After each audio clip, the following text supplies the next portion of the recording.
You often mention disciplining children so they behave. What is your advice for making them behave without resorting to corporal punishment? Well, first of all, it depends on what you mean by corporal punishment. Timeout could be regarded as corporal punishment. It also depends very much on the age of the child. Let's say a 2-year-old. Well, in my new book, by the way, I have a chapter in there called Don't Let Your Children Do Anything That Makes You Dislike Them.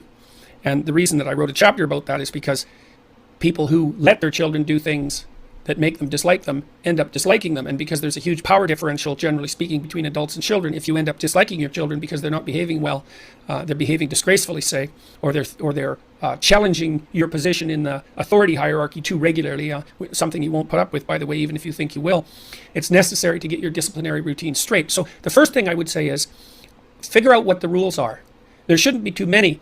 For 2-year-olds, basically, they have to know what no means, and they also have to learn as they approach 3, not to kick, hit, bite, or steal, essentially. Now, it's easy to train a 2-year-old what no means. You can actually start with a child that's only 13 months old, a child that can cry, let's say that, or that can crawl. Let's say that you have a child that's starting to crawl and wants to explore the house. So the first thing you do, if you have any sense, is try to get rid of most things that the child could cause a tremendous amount of trouble with to the things or to the child, so that it's reasonably safe. And then the child is going to want to crawl around and get into everything. And so, but maybe there are things you don't want him or her to get into. Like maybe there's a, what would we say? Maybe there's a tablecloth, and on top of the tablecloth there's a plant, or maybe there's some plants on the floor. And when the child is crawling and goes off to do something that he or she shouldn't, you can just grab his leg and, gently but firmly, and say no. And the child will keep trying to move forward because they're stubborn little blighters, and you could continue to say no. And if you persist with saying no, then the child will eventually give up and sort of go limp. Now, and often the child will cry when you do that. And of course that might make you feel guilty, but what that means is that you've effectively brought the behavior to a halt. And if you do that 10 times, you got to watch your child, and don't stop them from exploring things that they need to explore. And you want to use this sort of thing with judiciously.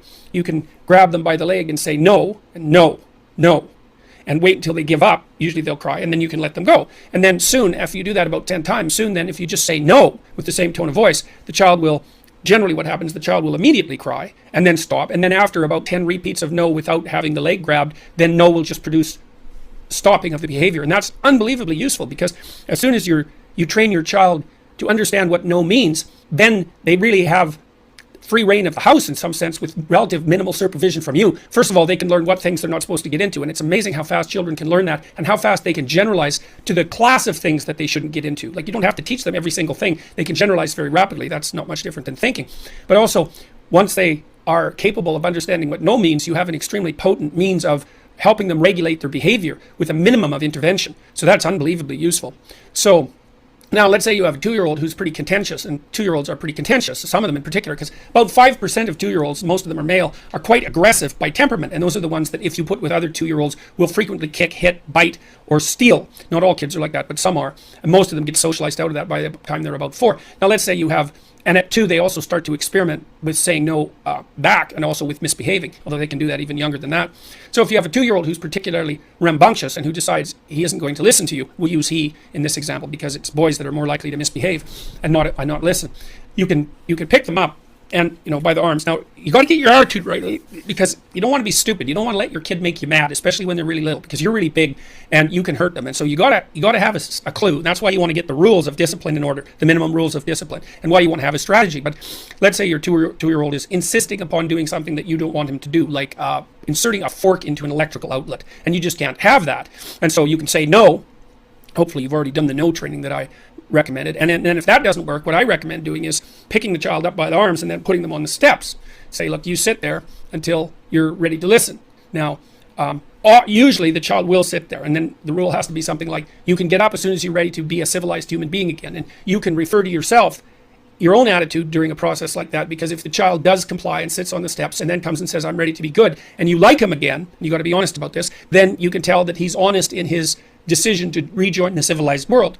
Now, sometimes if you put a 2-year-old that's particularly rambunctious on the staircase, then as soon as you let go of their arms, they'll run off. And that can be a game, or it could just be an act of defiance. And in that case, then you go get him and you put him back on the steps. And you do that several times if necessary. And if that becomes a game, then you sit on the step and you hold him by the arms. Remember, no anger, because he's just 2, for God's sake. You don't have to be angry. Just put him on the steps and hold him. Say, look, I'm not letting you go until you sit there and behave. And so if you hold him for a while, he'll squirm and look away and so forth. But you can get his attention if you're a little bit stubborn. You hold him there and say, you're going to sit there till I decide that you can leave. And so you hold him and he'll squirm, but you can outwait him if you're patient, but you got to make the time. And then eventually he'll stop squirming and you can let him go.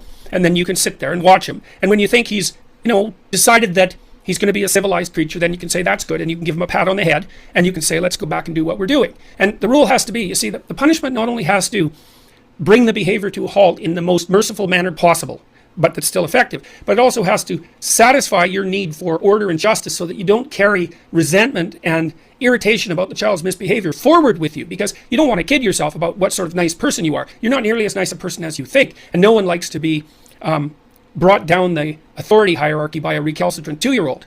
So in almost all circumstances, those processes will suffice.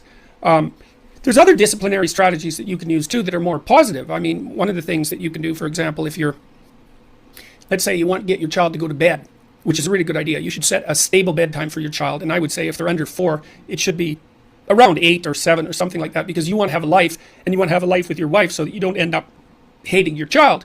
And so one of the things you can do, if you want to train your child to go to bed at 8, so maybe he's not going to bed until 10 right now, and you want to fix that. So you say, okay, go to the grocery store or a little convenience store and buy 10 little gifts.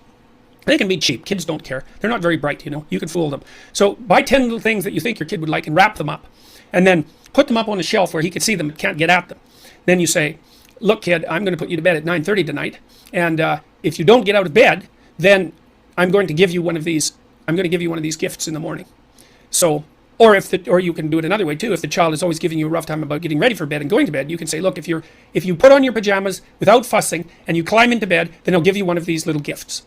And so then if that works, then the child can have a little gift, and he's in bed at 9:30, and then you can make it 9, and then you can make it 8:30, and then you can make it 8. And that's called successive approximation, right? You hit the target. You specify the target that you want the child to achieve, and then you use small rewards, not too often, in order to attain that goal. And those are unbelievably effective strategies, and they can actually be pretty fun. But I would say the advice to not let your child do anything that makes you dislike them is really, really useful. You want to talk this over with your partner too, so that you have your disciplinary strategies and your rules talked out so that you don't work at cross purposes to one another. So, okay, so that's probably good enough for that.